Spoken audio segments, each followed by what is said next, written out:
Students, ഇന്ന് നമ്മൾ പഠിക്കാൻ പോകുന്ന ചാപ്റ്റർ എന്ന് പറയുന്നത് magnetic effect of electric current. കഴിഞ്ഞ ചാപ്റ്ററിൽ നിങ്ങൾ എഫക്ട്സ് ഓഫ് ഇലക്ട്രിക് കറണ്ട് പഠിച്ചു. അതിൽ magnetic effect of electric current ആണ് നമ്മൾ ഈ ഒരു ചാപ്റ്ററിൽ പഠിക്കാൻ പോകുന്നത്. അപ്പൊ പലരും കണ്ടിട്ടുണ്ടാവും, നിങ്ങൾ ആരെങ്കിലും ഒക്കെ ഫാനോ അല്ലെങ്കിൽ ഇലക്ട്രിക് മോട്ടോറൊക്കെ റെഡി ആക്കുമ്പോൾ അല്ലെങ്കിൽ അതിനെന്തെങ്കിലും പ്രോബ്ലം വരുമ്പോൾ അത് അഴിച്ചിട്ടൊക്കെ അതിൻ്റെ ഉള്ളിലൊക്കെ ചെക്ക് ചെയ്താൽ നമുക്ക് അറിയാൻ പറ്റും. ഒരുപാടധികം ചുരുളുകൾ കാണാം, കോയിൽസ് കാണാം. ഈ കോയിൽസുകൾ എന്തിനു വേണ്ടിയിട്ടാണ്, അല്ലെങ്കിൽ ഈ കമ്പിച്ചുരുളുകൾ എന്തിനു വേണ്ടിയിട്ടുള്ളതാണ് എന്നുള്ളതൊക്കെയാണ് നമ്മൾ ഇതിൽ ചർച്ച ചെയ്യാൻ പോകുന്നത്. അപ്പം മാക്സിമം നോക്കിയാൽ ഈ ഇലക്ട്രിക് കറണ്ട് നമ്മൾ കൊടുക്കുമ്പോൾ മാഗ്നറ്റിക് എഫക്റ്റ് ഉണ്ടാവുന്ന മാഗ്നറ്റിക് ഫീൽഡിന്റെ എഫക്റ്റ് കൂട്ടാൻ വേണ്ടിയിട്ടാണ് നമ്മൾ, അല്ലെങ്കിൽ അതിന്റെ സ്ട്രെങ്ത് കൂട്ടാൻ വേണ്ടിയിട്ടാണ് ഇതേപോലെയുള്ള ഒരുപാടധികം ചുരുളുകൾ, കമ്പി ചുരുളുകൾ നമ്മൾ ഇതിൽ ഉൾപ്പെടുത്തുന്നത്. അപ്പൊ നമുക്ക് നോക്കാം എന്തൊക്കെയാണ് ഈ ഒരു ചാപ്റ്ററിൽ പഠിക്കാൻ പോകുന്നത്. ആദ്യമായിട്ട് നമ്മൾ പഠിക്കാൻ പോകുന്നത് രണ്ട് തരത്തിലുള്ള ബാർ മാഗ്നറ്റ്. രണ്ട് തരത്തിലുള്ള മാഗ്നറ്റുകൾ ഉണ്ട്. ഒന്നാമത്തേതാണ് ബാർ മാഗ്നറ്റ് എന്ന് പറയുന്നത്. Okay, bar magnet. Okay, bar magnet എല്ലാവരും കണ്ടിട്ടുണ്ടാവും. അതിന്റെ ഷേപ്പ് എങ്ങനെയാണ്? നമ്മൾ അധികം ലാബുകളിലൊക്കെ നിങ്ങൾ കണ്ടിട്ടുണ്ടാവും. ഇവിടെ നോർത്ത് ഉണ്ടാവും, ഇവിടെ സൗത്ത് അടയാളപ്പെടുത്തിയിട്ടുണ്ടാവും ഇതിന്റെ പൊളാരിറ്റി. ഇതിലുണ്ടാവുന്ന ഈ ഒരു സംഭവം നിങ്ങൾ ഇങ്ങനെ ഒരു കഷ്ണം പോലെയുള്ള ഒരു മാഗ്നറ്റ് ആയിട്ട് കണ്ടിട്ടുണ്ടാവും. പക്ഷെ ഈ ഒരു മാഗ്നറ്റിന്റെ ചുറ്റും എന്തുണ്ട്? ഒരു മാഗ്നറ്റിക് ഫീൽഡ് ഉണ്ട്. ആ ഒരു മാഗ്നറ്റിക് ഫീൽഡിന് ഇതിന്റെ ചുറ്റും ഒരു സ്ട്രെങ്ത് ഉണ്ട് അല്ലെ. അതിനൊരു ഫീൽഡ് എന്ന് പറഞ്ഞാൽ എന്താണ്? എവിടെയാണോ അതിന്റെ ഒരു ആധിപത്യം സ്ഥാപിക്കാൻ പറ്റുന്ന ആ ഒരു ഏരിയയിൽ, അതിന്റെ ശക്തി പ്രകടിപ്പിക്കാൻ കഴിയുന്ന ഏരിയനെയാണ് നമ്മൾ എന്ത് പറയുന്നത്? ഫീൽഡ് എന്ന് പറയുന്നത്. അപ്പം മാഗ്നറ്റിക് ഇതിന് ചുറ്റും എന്തുണ്ട്? മാഗ്നറ്റിക് ഫീൽഡ് എന്തെന്നുള്ള എങ്ങനെയാണ് നമ്മൾ മനസ്സിലാക്കാറ്? സാധാരണ എന്തെങ്കിലും ഒരു ചെമ്പാണി അല്ലെങ്കിൽ ഇരുമ്പാണിയൊക്കെ ഉണ്ടാവില്ല, അയണൊക്കെ ഇതിന്റെ എടുത്തു കൊണ്ടുവന്നാൽ ഇതിൽ ഒട്ടിപ്പിടിക്കും അല്ലേ, ഇല്ലേ? അപ്പൊ അതിന്റെ അർത്ഥം എന്താ? ഇതിന് ചുറ്റും ഒരു മാഗ്നറ്റിക് ഫീൽഡ് ഉണ്ട്. അത് നമുക്ക് കണ്ണുകൊണ്ടൊന്നും കാണാൻ സാധിക്കില്ല, പക്ഷെ മാഗ്നറ്റിക് ഫീൽഡ് ഉണ്ട്. നോർത്തിൽ നിന്ന് സ്റ്റാർട്ട് ചെയ്തിട്ട് സൗത്തിലേക്കാണ് അതിന്റെ ഡയറക്ഷൻ വരുന്നത് കേട്ടോ. ഇങ്ങനെയാണ് എപ്പോഴും നിങ്ങൾ ഡയറക്ഷൻ അടയാളപ്പെടുത്തുമ്പോൾ ഇങ്ങനെ അടയാളപ്പെടുത്താം. നോർത്തിൽ നിന്ന് സ്റ്റാർട്ട് ചെയ്തിട്ട് സൗത്തിലോട്ട്. ഓക്കെ, ഇങ്ങനെ ഒരുപാട് അധികം ഉണ്ടാവും കേട്ടോ. ഞാൻ ജസ്റ്റ് 2-3 എണ്ണം നിങ്ങൾക്ക് ഇവിടെ വരച്ച് കാണിക്കുന്നുള്ളൂ. അപ്പൊ ആരോ ഇടുമ്പോ ശ്രദ്ധിക്കണേ. അപ്പൊ ഇവിടുന്ന് ഉള്ളത് നമ്മൾ ഇനിയും ഇങ്ങനെയൊക്കെ കൊടുക്കുന്നുണ്ട്. ഇതിന്ന് ഒരുപാടധികം പുറത്തേക്ക് വരുന്നുണ്ട്, ഫീൽഡുകൾ ഉണ്ട്. അതേപോലെ ഇവിടേക്ക് ഒരുപാടധികം ഉള്ളിലേക്ക് ഫീൽഡുകൾ വരുന്നുണ്ട് എന്നുള്ളതാണ്. അപ്പൊ ഇത്തരത്തിലുള്ളതിനെയാണ് നമ്മൾ എന്ത് പറയുന്നത്? ബാർ മാഗ്നറ്റ് എന്ന് പറയുന്നത്. ഇനി ഒരു മാഗ്നറ്റ് കൂടെ ഉണ്ട്, ഇലക്ട്രോ മാഗ്നറ്റ്. ഓക്കെ, അത് എങ്ങനെയാണെന്ന് നോക്കാം. Electro magnet. ഇലക്ട്രോ മാഗ്നറ്റിന്റെ പ്രത്യേകത എന്ന് പറഞ്ഞാൽ എന്തെങ്കിലും ഒരു കണ്ടക്ടർ ആയിരിക്കും ഇത്.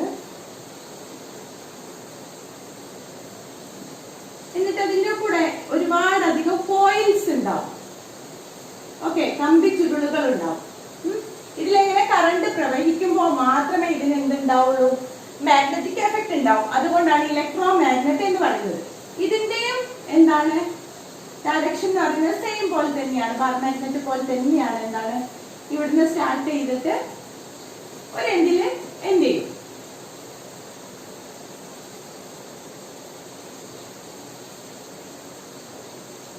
കണ്ടോ?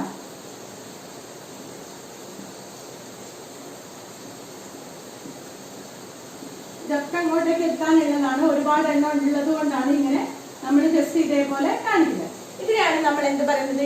ഇലക്ട്രോ മാഗ്നറ്റ് എന്ന് പറയുന്നത്. അപ്പൊ ഈ രണ്ട് മാഗ്നറ്റുകൾ, ബാർ മാഗ്നറ്റും ഇലക്ട്രോ മാഗ്നറ്റും തമ്മിൽ ഫീൽഡിൽ, അതായത് അത് ഉണ്ടാക്കുന്ന മാഗ്നറ്റിക് ഫീൽഡിന്റെ സ്ട്രെങ്ത്തിൽ എന്തെങ്കിലും ചേഞ്ച് ഉണ്ടോ, അല്ലെങ്കിൽ ഇതിന്റെ പൊളാരിറ്റി എന്ന് പറഞ്ഞാൽ നോർത്ത് സൗത്ത് എന്നുള്ള ആ പൊളാരിറ്റി ഒക്കെ നമ്മൾ എങ്ങനെയാണ് കണ്ടെത്തുന്നത്?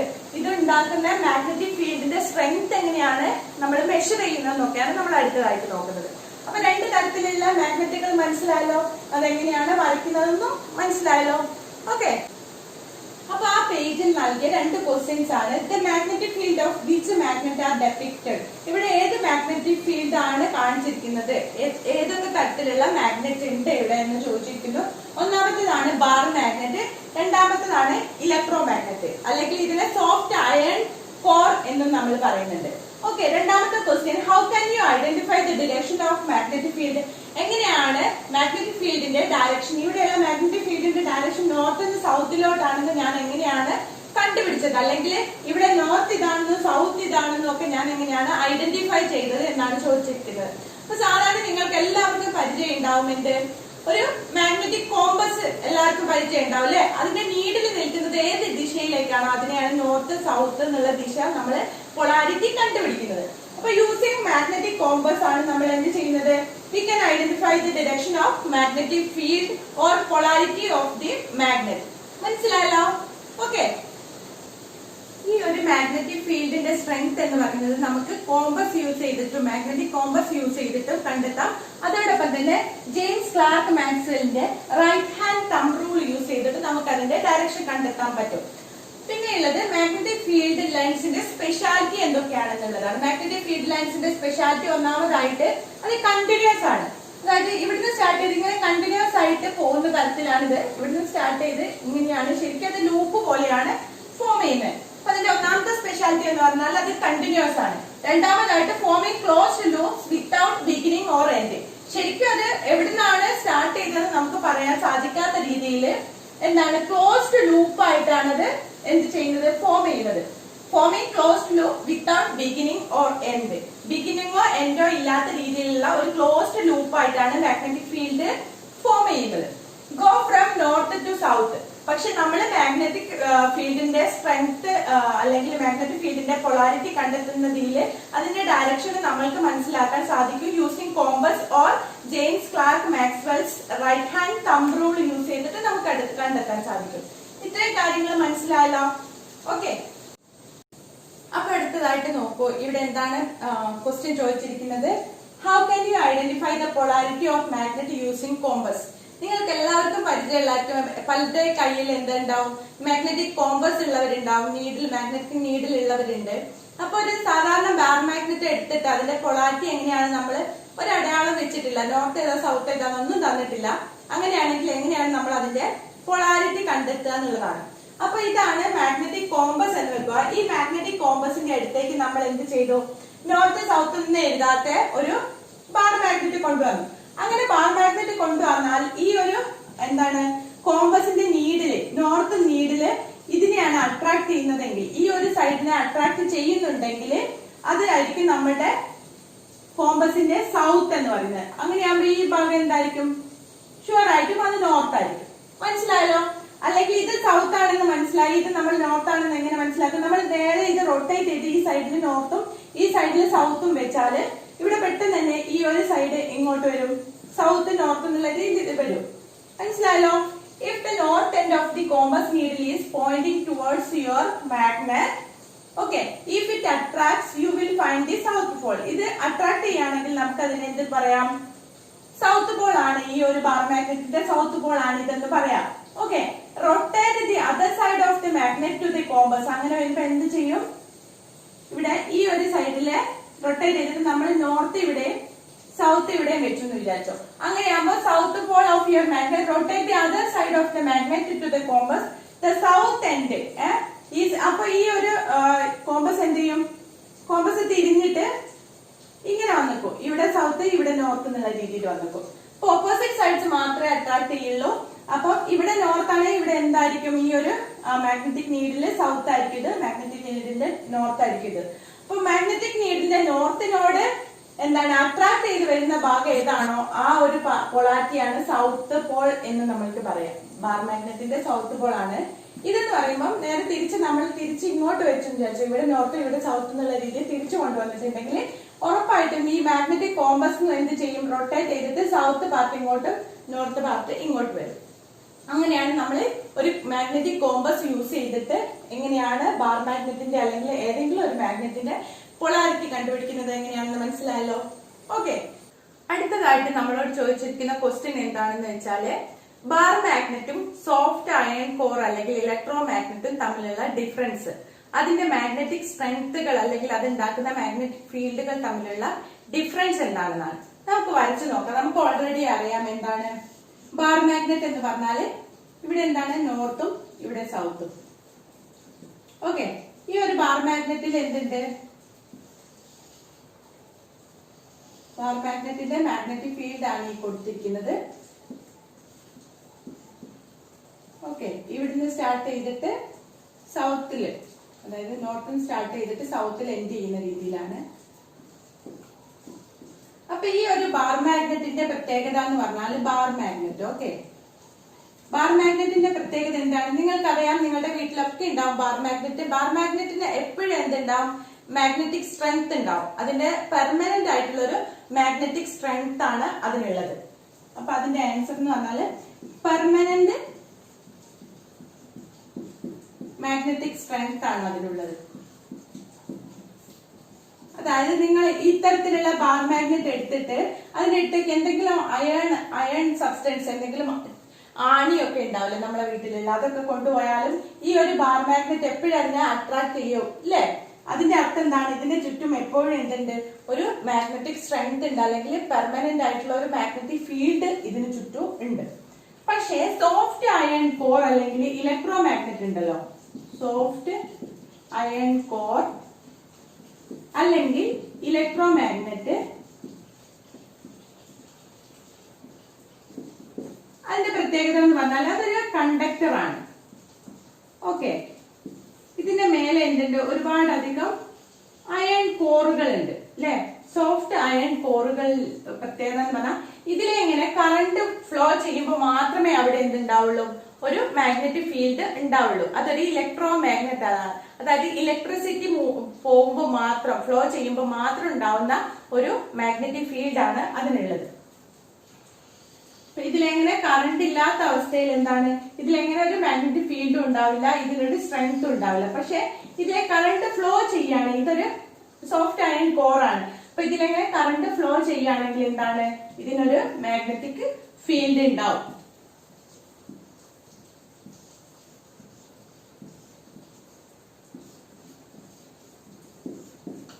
ഇതിനപ്പോ ആൻസർ എന്താണ്? നമ്മളെ ഇതെന്ന് പറഞ്ഞാല് ടെമ്പററി എന്താണ്? ടെമ്പററി മാഗ്നറ്റിക് ഫീൽഡ് സ്ട്രെങ്ത് ആണ്, മാഗ്നറ്റിക് സ്ട്രെങ്ത് ആണ് ഇതിനുള്ളത്. അതായത് കറണ്ട് പോകുമ്പോ, കറണ്ട് ഇതിലെങ്ങനെ ഫ്ലോ ചെയ്യുമ്പോൾ മാത്രമേ ഇതിന് ചുറ്റും എന്തുണ്ടാവുള്ളൂ? ഒരു മാഗ്നറ്റിക് ഫീൽഡ് ഉണ്ടാവുള്ളൂ. അങ്ങനെ മാത്രമേ ഇതിനൊരു മാഗ്നറ്റിക് സ്ട്രെങ്ത് ഉണ്ടാവുള്ളൂ. മനസ്സിലായാലും ഇത് തമ്മിലുള്ള വ്യത്യാസം എന്ന് പറഞ്ഞാൽ സോഫ്റ്റ് അയൺ കോർ എന്ന് പറഞ്ഞാൽ എന്താണ്? പെർമനന്റ് ആയിട്ടല്ല, ടെമ്പററി ആയിട്ടുള്ള മാഗ്നറ്റിക് സ്ട്രെങ്ത് ആണ്. പക്ഷെങ്കിൽ ബാർ മാഗ്നറ്റിന്റെ പ്രത്യേകത എന്ന് പറഞ്ഞാൽ അതിന് എപ്പോഴും മാഗ്നറ്റിക് സ്ട്രെങ്ത് ഉണ്ടാവും, പെർമനന്റ് ആയിട്ടുള്ള ഒരു മാഗ്നറ്റിക് സ്ട്രെങ്ത് ആയിരിക്കും. രണ്ടും തമ്മിലുള്ള വ്യത്യാസം മനസ്സിലായല്ലോ?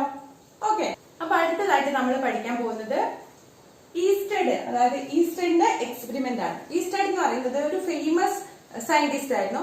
അദ്ദേഹം ആക്സിഡന്റലി അദ്ദേഹത്തിന്റെ പല പരീക്ഷണങ്ങൾ നടത്തുന്നതിന്റെ ഇടയ്ക്ക് ഒരു കാര്യം ശ്രദ്ധിച്ചു. എന്താണെന്ന് വെച്ചാല്, ഒരു ഇലക്ട്രിസിറ്റി പാസ് ചെയ്യുന്ന ഇതൊരു കണ്ടക്ടർ, ജസ്റ്റ് നിങ്ങൾ ഇതൊരു വയറാണെന്ന് വിചാരിച്ചു, ഇലക്ട്രിസിറ്റി ഇതിലെങ്ങനെ കടന്നു പോകുന്നുണ്ട്. അങ്ങനെ ഇലക്ട്രിസിറ്റി കടത്തിവിട്ട ഒരു കണ്ടക്ടറിന്റെ അടുത്തുണ്ടായിരുന്ന ഒരു എന്താണ് മാഗ്നറ്റിക് കോമ്പസ് അവിടെ വെച്ചിരുന്നു. ഓക്കെ, ചുമ്മാ അയാൾ ടേബിളിൽ വെച്ചതാണ് ഒരു മാഗ്നറ്റിക് കോമ്പസ്. മാഗ്നറ്റിക് കോമ്പസ് സാധാരണ നിലയിൽ എന്താണ്? നോർത്ത് സൗത്ത് ഡിറക്ഷനിൽ ഇങ്ങനെ മൂവ്മെന്റ് ഒന്നും ഇല്ലാതെ നിൽക്കാണ്. അപ്പോഴാണ് ഈ ഒരു കണ്ടക്ടറിൽ കൂടെ കറണ്ട് കടന്നു പോകുന്നത്. അങ്ങനെ കറണ്ട് കടന്നു പോയപ്പോൾ ഈ ഈസ്റ്റഡ് എന്ന് പറഞ്ഞ സയന്റിസ്റ്റ് ഇതിൽ എന്ത് കണ്ടു? ഒരു ഡിഫ്ലക്ഷൻ കണ്ടു അല്ലെ? ഡിഫ്ലക്ഷൻ ചെയ്യാന്ന് പറഞ്ഞാല് ഈ ഒരു നമുക്കറിയാം എങ്ങനെയാണ്? നോർത്ത് സൗത്ത് ഈസ്റ്റ് വെസ്റ്റ്, ഈ ഒരു ഡയറക്ഷനിലാണ് എപ്പോഴും എന്തുണ്ടാവുക? നമ്മുടെ മാഗ്നറ്റിക് ഫീൽഡിന്റെ ആ ഒരു ഇത് ഉണ്ടാവുക. അപ്പൊ നോർത്ത് സൗത്ത് ഈസ്റ്റ് വെസ്റ്റ് എന്നുള്ളത്. അപ്പൊ ഒരു മൂവ്മെന്റ് ഇല്ലാതിരിക്കും എന്താണ്? നമ്മളുടെ ഈ ഒരു മാഗ്നറ്റിക് കോമ്പസിന്റെ നീഡിൽ നോർത്ത് സൗത്ത് ഡിറക്ഷനിൽ ഇങ്ങനെ നിൽക്കുക ചെയ്യാം. അപ്പോഴാണ് ഇതിലെങ്ങനെ അദ്ദേഹം കറണ്ട് കടത്തി വിട്ടത്. കറണ്ട് കടത്തി വിട്ടപ്പോ അദ്ദേഹം എന്ത് കണ്ടു? ഇതിൽ ഈസ്റ്റ് വെസ്റ്റ് ഡിറക്ഷനിൽ ഈ ഒരു നീഡിൽ എന്ത് ചെയ്തു? ഇങ്ങോട്ട് ഡിഫ്ലക്ട് ചെയ്യുന്ന അല്ലെങ്കിൽ മൂവ് ചെയ്യുന്നതായിട്ട് മനസ്സിലാക്കി. അപ്പൊ അദ്ദേഹത്തിന് എന്ത് മനസ്സിലാക്കി? ഈ ഒരു മാഗ്നറ്റിക് കോമ്പസിന്റെ നീഡിൽ മൂവ് ചെയ്യണമെങ്കിൽ അടുത്ത് എവിടെയെങ്കിലും എന്തുണ്ടാവണം? ഒരു മാഗ്നറ്റിക് ഫീൽഡ് അല്ലെങ്കിൽ മാഗ്നറ്റിക് സ്ട്രെങ്ത് അവിടെ എന്ത് ചെയ്യണം? എക്സ്പീരിയൻസ് ചെയ്യണം. എങ്കിൽ മാത്രമേ ഈ ഒരു കോമ്പസ് നീഡിൽ അവിടെ മൂവ് ചെയ്യാൻ സാധ്യതയുള്ളൂ. പക്ഷെ അദ്ദേഹം നോക്കിയപ്പോൾ എന്താണ്? ഇതിലെങ്ങനെ ഞാൻ കറണ്ട് മാത്രമേ കടത്തി വിട്ടിട്ടുള്ളൂ, കറണ്ട് ഫ്ലോ ചെയ്യുന്ന ഒരു കണ്ടക്ടർ മാത്രമേ അടുത്തുള്ളൂ. എന്നിട്ടും ഈ മാഗ്നറ്റിക് കോമ്പസ് നീഡിൽ എന്തുകൊണ്ട് ഡിഫ്ലക്ട് ചെയ്തു എന്ന് അദ്ദേഹം ആലോചിച്ചപ്പോൾ അദ്ദേഹത്തിന് മനസ്സിലായി, ഇങ്ങനെയുള്ള ഒരു കറണ്ട് ക്യാരിങ് കണ്ടക്ടറിന്റെ ചുറ്റും എന്തുണ്ടാവുന്നുണ്ട്, മേ ബി ഒരു മാഗ്നറ്റിക് ഫീൽഡ് ഉണ്ടാവുന്നുണ്ടാവും അല്ലെ, ടെമ്പററി ആയിട്ടുള്ള ഒരു മാഗ്നറ്റിക് ഫീൽഡ് ഉണ്ടാവുന്നുണ്ടാവും. അതുകൊണ്ടായിരിക്കാം ഈ ഒരു എന്താണ് തൊട്ടടുത്തിരുന്ന മാഗ്നറ്റിക് കോമ്പസിന്റെ നീഡിൽസ് ഡിഫ്ലക്ട് ചെയ്യാൻ കാരണം. അപ്പൊ അദ്ദേഹം എന്ത് ചെയ്തു, സ്വിച്ച് ഓഫ് ചെയ്തപ്പോ ഈ മാഗ്നറ്റിക് കോമ്പസ് നീഡിൽ സാധാരണ നിലയിൽ നോർത്ത് സൗത്ത് ഡിറക്ഷനിൽ റെസ്റ്റ് ചെയ്യുന്നതായി മനസ്സിലാക്കി. അപ്പൊ ഇതിൽ നിന്ന് എന്താ മനസ്സിലാവേണ്ടത്, ഓൺലി കറണ്ട് പാസ് ചെയ്യുമ്പോൾ മാത്രമേ അവിടെ എന്തുണ്ടാവുള്ളൂ, മാഗ്നറ്റിക് ഫീൽഡില് എന്തുണ്ടാവുള്ളൂ, മാഗ്നറ്റിക് കോമ്പസിന്റെ നീഡിൽ ചേഞ്ച് ഉണ്ടാവുള്ളൂ. അതിനർത്ഥം എന്താണെന്ന്, കറണ്ട് ഫ്ലോ ചെയ്യുന്ന ഒരു കണ്ടക്ടറിന്റെ ചുറ്റും എന്തുണ്ടാവുന്നുണ്ട്, ഒരു മാഗ്നറ്റിക് ഫീൽഡ് പ്രൊഡ്യൂസ് ചെയ്യപ്പെടുന്നുണ്ടെന്ന് അദ്ദേഹത്തിന് മനസ്സിലായി. ഇതാണ് ഈസ്റ്റഡ് എക്സ്പെരിമെന്റ് എന്ന് പറയുന്നത്. അപ്പൊ ഈ ഈസ്റ്റഡ് എക്സ്പെരിമെന്റ് അദ്ദേഹം ഡീറ്റെയിൽഡ് ആയിട്ട് ചെയ്തിട്ടുണ്ട്. അതെന്താണെന്ന് നമുക്ക് നോക്കാം. ഓക്കെ, അടുത്തതായിട്ട് നമ്മൾ ഈസ്റ്റഡിന്റെ ആ എക്സ്പെരിമെന്റ് ഒന്ന് ചെയ്യാൻ പോവാണ്. ഓക്കെ, അപ്പൊ ഇവിടുത്തെ ഒരു ക്വസ്റ്റ്യൻ എന്ന് പറഞ്ഞാൽ, switch on the circuit and observe in which direction the north Paul end of the magnetic needle deflect. നമ്മൾ എന്താ ചെയ്തത്, എ ബി എന്ന് പറഞ്ഞൊരു കണ്ടക്ടർ എടുത്തു. എ ബി എന്ന് പറഞ്ഞ കണ്ടക്ടർ രണ്ട് സ്ഥലത്തും എടുത്തിട്ടുണ്ട്. എന്നിട്ട് ഇവിടെ ഒരു മാഗ്നറ്റിക് നീഡില് നമ്മൾ സെറ്റ് ചെയ്ത് വെച്ചു. എവിടെ, ജസ്റ്റ് നമ്മളെ കണ്ടക്ടർ എന്ന് പറയുന്നത് എബോവ് ആണ് കേട്ടോ. ഇവിടുത്തെ കേസ് എന്ന് പറയുന്നത് conductor is above the needle. Okay, നമ്മുടെ മാഗ്നറ്റിക് നീഡിലിന്റെ എബോവ് ആയിട്ടാണ് ഈ ഒരു കണ്ടക്ടർ നമ്മൾ സെറ്റ് ചെയ്ത് വെച്ചിരിക്കുന്നത്. ഇതിന്റെ മേലെ എ ബി എന്ന് പറഞ്ഞ കണ്ടക്ടർ, ഇതെന്ന് പറയുന്നത് നമ്മുടെ മാഗ്നറ്റിക് എന്താണ് കണ്ടക്ടർ ആണ്. ഇതെന്ന് പറയുന്നത് എന്താണ്, മാഗ്നറ്റിക് നീഡിലാണ് കേട്ടോ. ഫസ്റ്റിലത്തെ മാഗ്നറ്റിക് നീഡിലിന്റെ പൊസിഷൻ ആണ് ഈ കാണിച്ചിരിക്കുന്നത്. ഓക്കെ, മാഗ്നറ്റിക് നീഡിൽ, അതായത് നോർത്ത് വൈഡ് സൗത്ത് വൈഡ് എന്നുള്ള രീതിയിൽ. അപ്പൊ നമ്മൾ ഇവിടെയൊക്കെ എന്ത് ചെയ്തിട്ടുണ്ട്, ഒരു സർക്യൂട്ടിൽ സ്വിച്ച് ഉണ്ട്. ഇവിടെ പോസിറ്റീവ് നെഗറ്റീവ് ആണ്. ഇവിടെ കറണ്ട് നമ്മൾ സ്വിച്ച് ഓൺ ചെയ്താൽ എന്താണ്, കറണ്ട് ഫ്ലോ ചെയ്യുന്ന ഡയറക്ഷൻ എന്ന് പറയുന്നത് എ നിന്ന് ബിയിലേക്കാണ് അല്ലെ. ഇങ്ങനെയാണ് കറണ്ടിന്റെ ഡയറക്ഷൻ എന്ന് പറയുന്നത്, എയിൽ നിന്ന് ബിയിലേക്കാണ് കേട്ടോ. അങ്ങനെ എയിൽ നിന്ന് ബിയിലേക്ക് കറണ്ടിന്റെ ഡയറക്ഷൻ ആവുമ്പോൾ, അതായത് കറണ്ടിന്റെ ഡയറക്ഷൻ എന്ന് പറയുന്നത് എയിൽ നിന്ന് ബിയിലേക്കാണ്. ഇവിടെ പോസിറ്റീവ് ആണ്, ഇവിടെ നെഗറ്റീവ് ആണ് കേട്ടോ. അപ്പൊ പോസിറ്റീവ് നെഗറ്റീവിന്റെ ഓപ്പോസിറ്റ് ആയിട്ട്, നെഗറ്റീവിന്ന് പോസിറ്റീവിലേക്ക് ആ ഒരു രീതിയിലാണ് കറണ്ട് ഫ്ലോ ചെയ്യുന്നത്. എയിൽ നിന്ന് ബിയിലേക്കാണ് കറണ്ട് ഫ്ലോ ചെയ്യുന്നതെങ്കിൽ ഇവിടെ എന്താണ്, ഇവിടെ ഒരു ഡിഫ്ലക്ഷൻ ഉണ്ടായിട്ട് നോർത്ത് സൗത്ത് ഡിറക്ഷനിൽ നിന്നിരുന്ന നമ്മുടെ മാഗ്നറ്റിക് നീഡിലിന്റെ മാഗ്നറ്റിക് കോമ്പസിന്റെ നീഡിൽ എന്ത് ചെയ്യും, പെട്ടെന്ന് തന്നെ ഡിഫ്ലക്ട് ചെയ്തിട്ട് ഇവിടുന്ന് എന്ത് ചെയ്യും, ഇവിടേക്ക് അല്ലെ, വെസ്റ്റ് ഈസ്റ്റ് ഈ ഒരു ഡിറക്ഷനിലേക്ക് എന്താണ് ചേഞ്ച് ചെയ്യുന്നുണ്ട്. അതാണ് ഇവിടെ കാണിച്ചിരിക്കുന്നത് കേട്ടോ. ഇതപ്പോ ഏത് ഡിറക്ഷൻ ആണ്, ക്ലോക്ക് വൈസ് ആണോ ആന്റി ക്ലോക്ക് വൈസ് ആണ് ഈ ഒരു മാഗ്നറ്റിക് നീഡിൽ മൂവ് ചെയ്യുന്നത്? ആന്റി ക്ലോക്ക് വൈസ് ആണ് അല്ലെ. ക്ലോക്ക് വൈസ് എന്ന് പറഞ്ഞാൽ എന്താണ്, 12 ഇവിടെ എന്താണ് 3 6 9 ഇങ്ങനെയാണെങ്കിൽ ക്ലോക്കിലെ നീഡിൽ എങ്ങനെയാണ് മൂവ് ചെയ്യുന്നത്, ഇവിടെ ഇങ്ങോട്ടാണ് അല്ലെ. ഇതാണ് ക്ലോക്ക് വൈസ് ഡിറക്ഷൻ എന്ന് പറയുന്നത്. അപ്പൊ ഇങ്ങനെ പോകുന്നതിനെയാണ് നമ്മൾ എന്ത് പറയുന്നത്, ക്ലോക്ക് വൈസ് ഡിറക്ഷൻ എന്ന് പറയുന്നത്. നേരെ തിരിച്ച് അവിടുന്ന് ഇങ്ങോട്ടാ പോകുന്നത്, അതായത് ക്ലോക്കിന്റെ ഈ സൈഡിൽ നിന്ന് ഇങ്ങോട്ട് പോകുന്നതിനെയാണ്, നമ്മൾ തിരിഞ്ഞിട്ട് പോകുന്നതിനാണ് ആന്റി ക്ലോക്ക് വൈസ് എന്ന് പറയുന്നത്. അപ്പം ഇവിടെ ഉള്ളത് എപ്പോഴും എന്താണ്, നോർത്തിന്ന് എന്താണ് വെസ്റ്റിലോട്ട് അങ്ങനെ ഡിഫ്ലക്ട് ചെയ്യുന്നത്, ഇവിടുന്ന് ഇങ്ങോട്ടാണ് ഡിഫ്ലക്ട് ചെയ്യുന്നത്. അപ്പൊ ഇവിടെ എന്താണ്, from A to B current pass ചെയ്യുമ്പോൾ എന്താണ്, ആന്റി ക്ലോക്ക് വൈസ് ഡയറക്ഷനിലാണ് അതിന്റെ നോർത്ത് പോളിന്റെ മൂവ്മെന്റ് എന്ന് പറഞ്ഞാൽ. നേരെ തിരിച്ച് ബിന്ന് എയിലേക്കാണ് കറണ്ട്. അപ്പൊ ഇവിടെ എന്തായി, നെഗറ്റീവായി, ഇവിടെ പോസിറ്റീവ് ആയിട്ടോ. ഇവിടെ പോസിറ്റീവ്, ഇവിടെ നെഗറ്റീവ് ആണ്. നേരെ തിരിച്ചിട്ട് നെഗറ്റീവ് പോസിറ്റീവ് ആക്കി ബി ടു എ ആണ് കറണ്ട് ഫ്ലോ ചെയ്യുന്നതെങ്കിൽ ഇവിടെ നോക്കൂ, ഇതാണ് നമ്മുടെ ആദ്യത്തെ മാഗ്നറ്റിന്റെ ഡയറക്ഷൻ എന്ന് പറഞ്ഞാൽ നോർത്ത് സൗത്ത് ഡയറക്ഷൻ അല്ല. അത് പെട്ടെന്ന് എന്ത് ചെയ്യും, ഈ ഒരു സൈഡിലേക്ക് ഡിഫ്ലക്ട് ചെയ്യാൻ തുടങ്ങും. അപ്പൊ അതെന്താണ്, ക്ലോക്ക് വൈസ് ഡിറക്ഷൻ. ഓക്കെ അല്ലെ, ക്ലോക്ക് വൈസ് എന്ന് പറഞ്ഞാൽ ഇങ്ങോട്ട്, അതായത് നോർത്ത് ഈസ്റ്റിലേക്കാണ് അത് തിരിഞ്ഞിട്ട് ഇങ്ങനെ മൂവ് ചെയ്യുന്നത്. ഇത് അങ്ങോട്ടാണ് മൂവ് ചെയ്യുന്നത്. അതുകൊണ്ട് ഇത് ആന്റി ക്ലോക്ക് വൈസും ഇത് ക്ലോക്ക് വൈസിലാണെന്ന് മനസ്സിലായി. അപ്പൊ ഈ ഒരു എക്സ്പെരിമെന്റിന്റെ റിസൾട്ട് ആണ് ഈ കൊടുത്തിരിക്കുന്നത്. കണ്ടക്ടർ എബോവ് മാഗ്നറ്റിക് നീഡിൽ, അതായത് കണ്ടക്ടർ എവിടെ വെച്ചിരിക്കുന്നത്, മാഗ്നറ്റിക് നീഡിലിന്റെ മുകളിലാണ് വെച്ചിരിക്കുന്നതെങ്കിൽ ഇതിലെങ്ങനെ, when a current passes through the conductor from A to B, the direction of motion of north pole of the magnetic needle എന്ന് പറയുന്നത് എന്തായിരിക്കും, ആന്റി ക്ലോക്ക് വൈസ് ഡിറക്ഷൻ. മനസ്സിലായല്ലോ. ഇനി അടുത്തത് ബി ടു എ ആണ് കറണ്ടിലെ കണ്ടക്ടർ മൂവ് ചെയ്യുന്നതെങ്കിൽ, കണ്ടക്ടറിലുള്ള current move ചെയ്യുന്നതെങ്കിൽ അത് ക്ലോക്ക് വൈസ് ഡയറക്ഷനിലായിരിക്കും അതിന്റെ നോർത്ത് പോളിന്റെ മൂവ്മെന്റ്. മനസ്സിലായല്ലോ? ഇത് എബോ കണ്ടക്ടർ വെച്ചിട്ടാണ്. ഇതേപോലെ നമ്മൾ നീഡിലിനെ മേലെ വെക്കുക, ഈ ഒരു അറേഞ്ച്മെന്റിന്റെ താഴെ വെച്ചിട്ട് നമ്മൾ ഇതേ എക്സ്പെരിമെന്റ് ചെയ്താലും ഈ ഒരേ പോയിന്റ് തന്നെയാണ് നമുക്ക് കിട്ടുക. അതായത് conductor below the magnetic needle വെച്ചാൽ ഫ്രം എ ടു ബി ആണ് കറണ്ട് ഫ്ലോ ചെയ്യുന്നതെങ്കിൽ ഇവിടെ direction of motion of north Paul of the magnetic needle എന്ന് പറഞ്ഞാൽ ആന്റി ക്ലോക്ക് വൈസ് തന്നെയായിരിക്കും. അതേപോലെ ബി ടു എ ആണെങ്കിലും അത് ക്ലോക്ക് വൈസ് ആയിരിക്കും. അതിൽ ഒരു ചേഞ്ചും ഉണ്ടാവുന്നില്ല. എന്താണ് മാഗ്നറ്റിക് നീഡിൽ എവിടെ വെച്ചാലും കുഴപ്പമില്ല, പക്ഷെങ്കിൽ കറണ്ടിന്റെ ഡയറക്ഷനെ ഡിപ്പെൻഡ് ചെയ്തിട്ട് എന്തുണ്ടാവും, ഈ ഒരു നോർത്ത് പോളിന്റെ മൂവ്മെന്റിൽ ചേഞ്ച് ഉണ്ടാവും. മനസ്സിലായല്ലോ? ഓക്കെ, ഇതാണ് ഈ ഒരു എക്സ്പെരിമെന്റ് എന്ന് പറയുന്നത്. അടുത്ത പാർട്ട് നോക്കാം നമുക്ക്. ഓക്കെ, അപ്പൊ ആ ഒരു എക്സ്പെരിമെന്റിൽ നിന്ന് നമുക്ക് മനസ്സിലായ രണ്ട് കാര്യങ്ങളാണ് ഞാൻ ഇവിടെ എഴുതിയിരിക്കുന്നത്. ക്വസ്റ്റ്യൻ അടിച്ചു വെച്ചിട്ടുണ്ട്. What might be the reason for the deflection of magnetic needle. Magnetic needle എന്തുകൊണ്ടാണ് അവിടെ എന്താണ് ഡിഫ്ലക്ട് ചെയ്തത്? A magnetic field is created which repels the magnetic needle. It's due to the current flow through the conductor. A magnetic field is created around a conductor when current flow through it. അതായത് ഒരു കണ്ടക്ടറിന്റെ ഉള്ളിൽ കൂടെ electric current pass ചെയ്തപ്പോൾ അവിടെ എന്തുണ്ടായി, ഒരു magnetic field ഉണ്ടായി.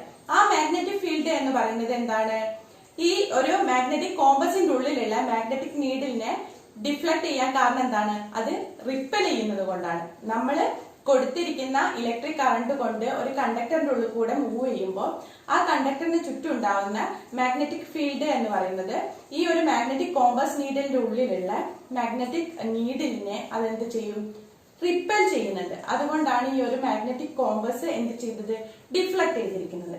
അടുത്തതായിട്ട് does the deflection depends on the direction of the current. Yes അല്ലെ, ഡയറക്ഷൻ ഓഫ് ദി കറണ്ട്, കണ്ടക്ടറിന്റെ ഉള്ളിൽ കൂടെ പാസ് ചെയ്യുന്ന കറണ്ടിന്റെ ഡയറക്ഷന് ചേഞ്ച് ചെയ്യുന്നതിനനുസരിച്ച് അതിന്റെ ഈ ഡിഫ്ലക്ഷൻ, ഈ ഒരു നീഡിന്റെ ഡിഫ്ലക്ഷൻ എന്ന് പറയുന്നത് ചേഞ്ച് ചെയ്യുന്നുണ്ട് അല്ലെ.